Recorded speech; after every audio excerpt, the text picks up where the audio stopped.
So today we have our dispatcher doing a delivery, Miss Shanai.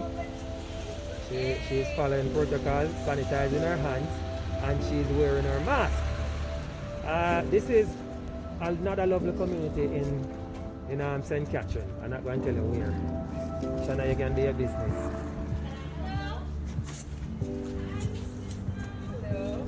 How are you? I'm doing great.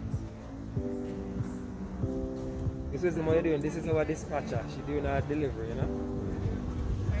This is our dispatcher. She's doing a delivery for us. Okay. She dispatched the riders out, but she's experiencing what it is like to deliver today. Okay. Right. So I'm just getting the package right now. Yes, so she narrating her training. Yeah, we know she's scanning the package. You don't have to tell us. Miss Wisdom, what you learned about us? A friend? Good news. Word of mouth. Best advertisement.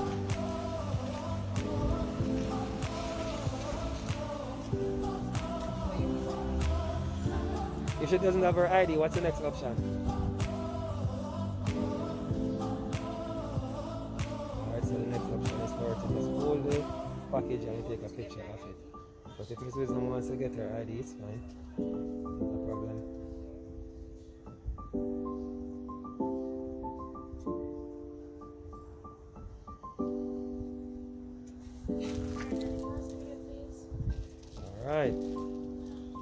Alright, awesome. She's supposed to have a good afternoon and whatever. Okay, thank you so much. Yes, but she. What do you think is our best feature? What do you love about it? You don't know about that. Alright, guys. Here you have it. Another successful delivery. Shana, how was that? Thank you so much. You're welcome, Miss Wisdom. Thank you so And I much. would say it was sweet. Thank you. Awesome. You see it? It was speedy. Alright, have a good day. Same to you. Shana, how was that? It was great. Nice. Alright, let's go. We got work to do.